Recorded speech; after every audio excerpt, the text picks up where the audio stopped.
Қазақтың күн райын болжау тәсілі. Өлара. Ескі ай бітіп, жаңа ай туғанға дейінгі аралық. Аспанда ай көрінбейтін кез. Өларадағы ауа райы туар айда қайталанады деген түсінік қалыптасқан. Өларада жауын шашын болса, туар айда жауынды шашынды болады дейді халқымыз. Бұл болжам әрқашан қатесіз келіп отырған. Амал. Жыл 12 айда айналып соғып тұратын ыстық пен суықты, қар мен жаңбырды, жел мен боранды халық бір сөзбен амал деп атаған. Яғни, жылдың әр мезгіліндегі табиғат құбылыстарының өткінші әрі тосын, аз уақытта болып өтетін өзгерісі мен көрінісін және оның бірнеше түрлерін айтқан. Ұлттық сандық ұғымда 7 амал бар. Олар: күннің тоқырауы, қарашаның қайтуы, үркердің батуы, мұздың қатуы, киіктің матауы, қыс 90, ай тоғымы. Құс қанаты. Наурыз айының соңғы күндерінде жыл құстары да ұшып келе бастайды. Құстардың келуімен қар аралас жаңбыр, суық жел тұрады. Мұны ел құс қанаты деп атап, амалға жатқызған. Аласапыран. Көктемде, наурыз айында, кейде сәуір айында қар күрт еріп, жер лайсаң болып, шаруашылыққа қиын күндер туады. Осындай жайсыз, қолайсыз мерзімді аласапыран дейді. Бесқонақ. Жыл аяғында, яғни наурыз айының 17-21 күндері аралығында болатын жауынды шашынды күндер. Бұл әр жылы соғып өтетін суық әрі лайсаң мезгіл. Жұрт бесқонақтан қатты сақтанып, күтініп отырған. Қызыр қамшысы. Сәуір айының орта кезден аса бергенде алғаш найзағай ойнайды. Жаңбыр жауады, жер бусанады. Оңтүстікте жаздың жайлы күндері басталады. Осы сәттердегі найзағайдың жарқылын халық қызырдың қамшысы шартылдады, қыз кетті деп есептейді. Тобылғы жарған. Сәуірдің соңғы күндерінде 2-3 күнге созылатын суық жел соғады. Бұл тобылғы бүршік жарды, яғни өсімдіктер тамыржайды, алғашқы көк шыға бастады деген сөз. Қызыл жұмыртқа.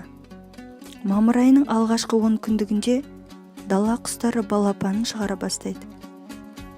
Ел аузында қызыл жұмыртқа деп аталатын осы кездерде 1-2 күнге созылатын суық болады. Құралайдың салқыны. Мамыр айының аяғында болатын суық жел. Осы желге қарсы киік өз құралайларын лағын аяқтандырып, жүгіртіп, өргізеді. Киіктің жаппай төлдеу 2-3 күннен арыға созылмайды. Киіктің тағы бір айта кетерлік ерекше қасиеті, оның ешкісі кез келген құралайды емізіп, бауырын ала береді. Киік құралайларының далада жетім, жалғыз қалмауы осыдан. Құдайдың құдіреті киік төлдеген осы уақытта қасқырлар ет жемейді. Үркердің батуы. Маусым айының басында үркердің мүлде көрінбей кетуі. Кейде мұны үркердің жерге түсуі дейді. Осыдан кейін 40 күн шілде басталады. Үркер жерге түспей, жер қызбайды дейді халық жылжышылары мен есепшілері. 40 күн шілде. Маусым шілде айында 40 күнге созылатын ыстық. Осы аптапта күндерге орай халық арасында 40 күн шілде деп аталатын санақтық атау пайда болған. Үркердің толғағы. Мал жанға жайлы кезең. Шілде айының орта кезінде басталады. Бұл кезде үркер туады, жер құрғап, шөп буына қатып, сарғая бастайды. Таразының тууы. Тамыз айының ортасында ауа райы салқын тартады. Қою бұлт пайда болып, алғашқы көз нышаны біліне бастайды.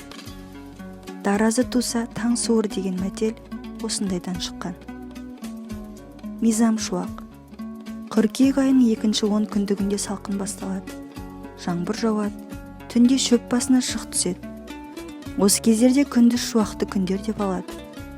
далада ұзыннан ұзақ мизамдар, өсімдік ұлпасына болатын сағым іспетті ақсілбі шұбатылады.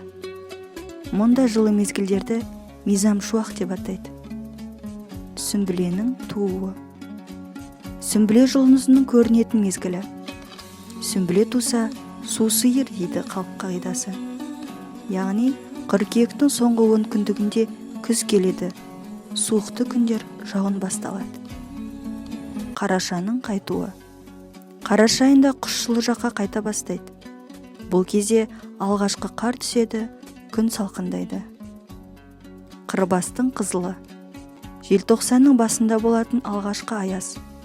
Қазақстанның солтүстігінде қыс ерте түседі. Бұл кездерде қатты аязды суықтар болады. Текенің бұрқағы. Желтоқсанның соңғы 10 күндігінде қазақ даласында қатты боран соғады.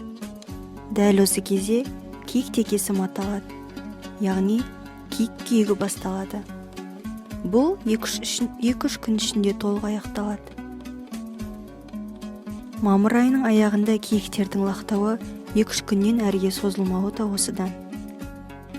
Күннің тасуы. Халықтың айтуында күн бой көтерді дейтін уақыт қаңтардың алғашқы күніне сәйкес келеді. Бұл кезде де ауа райы өзгереді. Қар жауады немесе сырғыма жүреді. Қыс шілдесі. Қаңтардың соңғы күндерінде қыс күшіне енеді. Түпу десе түкірік жерге түспейтін сақылдаған сары аяз болады. Оны қазақтар қыс шілдесі деп атаған. Бөрі сырғақ. Ақпан айының қысы да ақырып келеді. Ат құлағы көрінбейтін борандар осы айда күш алады.